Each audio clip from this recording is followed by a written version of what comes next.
ditunjuknya, ya mayat qum, hai mayat qum, tegak, bangun engkau. Mayat itu pun tegak berdiri, persis macam Nabi Isa. Tapi bedanya apa? Benar kata dia, batil. Batil kata dia, benar. Siapa yang selamat waktu itu? Cara menyelamatkan diri dari Dajjal adalah pertama, membaca surat Al-Kahfi malam Jumat. Jangan-jangan Dajjal ini Mbah Google barangkali. Dia bisa berbahasa apa saja.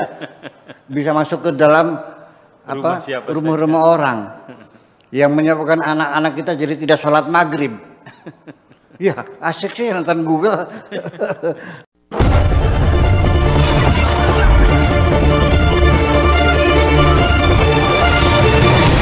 Kita mesti sadari lagi tentang Dajjal ini, Beb.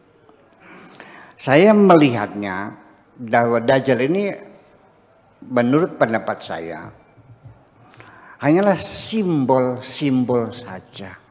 Bukan secara fisikly seperti di dalam kitab-kitab kuning yang saya baca, itu tingginya Dajjal, dia kalau kakinya ke lautan itu sampai ke mata kaki. Ya, lautan Atlantik itu hanya semata kakinya, segede apa itu? Kemudian dia bisa masuk ke rumah semua orang. Kemudian dia bisa berbahasa apa saja. Nah, jangan-jangan Dajjal ini Mbah Google barangkali. Dia bisa berbahasa apa saja. Bisa masuk ke dalam rumah-rumah orang. Yang menyebabkan anak-anak kita jadi tidak sholat maghrib. Ya asik sih nonton Google. Nah mungkin Dajjal sama Google ada LO-nya sama ya, Google Dajjal kayak gitu. Ya. Dan matanya satu. Ya. Jadi bermata satu Dajjal, Illuminati. Ya, jangan-jangan itu Dajjal itu adalah negara yang tersembunyi. Ya, negara yang tersembunyi tapi dia yang mengatur dunia ini. Iya. Iya, daulah khafiyah. Mamlakatun khafiyatun tahkumul bilad, tahkumul alam. Ya, mamlakatun khafiyatun, kerajaan yang tersembunyi, orang tidak tahu di mana tempatnya, raja siapa, tapi tahkumul alam, mengatur dunia ini. Itu ya boleh bisa saja ini Freemasonry, ya Thariqah Masuniyah, yang terdiri dari orang-orang yang memiliki modal-modal besar yang mengatur dunia ini sampai semau dia. Ya di mana saja ketika ada presiden lawan dijatuhin kok, betul nggak? Presiden mana? Irak lawan jatuh, Gaddafi lawan jatuh semuanya. Ngatur dunia ini. Siapa itu? Nggak tahu, karena dia tersembunyi. Khofi. Khofi. Iya, kan gitu. Matanya satu, iya. Dan simbol-simbolnya juga ada, gitu. Ya, di Indonesia ada nggak? Ya ada. Di Cina ada, di seluruh dunia ada kok. Ya. Dan mereka jumlahnya tidak banyak, sangat eksklusif sekali. Mereka yang memegang kekuasaan ini. Jadi Dajjal itu adalah sebagai simbol saja bahwa itu adalah suatu kekuatan ya yang luar biasa yang bisa mengatur dunia ini dan sangat tersembunyi sekali. Jadi ya kita jangan berimajinasi makhluk besar ya raksasa kayak raksasa besar setinggi apa gitu ya, sampai kepalanya di mega ya enggak semacam itulah kira-kira. Ya, jadi begini nanti pada akhirnya kita dalam membaca Al-Quran, apakah itu tentang Dajjal? Apakah tentang Ya'juj wa Ma'juj? Apakah itu Nabi Musa belajar sama Nabi Khidir? Ataukah Qabil dan Habil yang saling membunuh lalu akhirnya burung gagak ya memberikan pelajaran kepada Habil bagaimana mengubur saudaranya? Ini Al-Quran ini. Saya tidak terlalu menuntut pembenaran historisnya.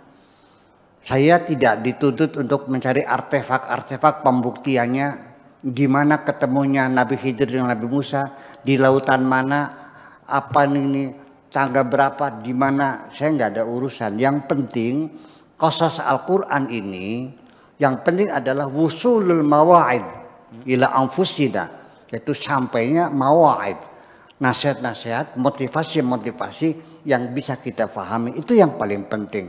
Adapun Nabi Musa lupa ikannya di atas batu, dibantunya di mana, Majma'ul Bahrain di mana, ya antara lautan yang tawar dan lautan asin, itu Iskandar Dzulkarnain ceritanya dan sebagainya.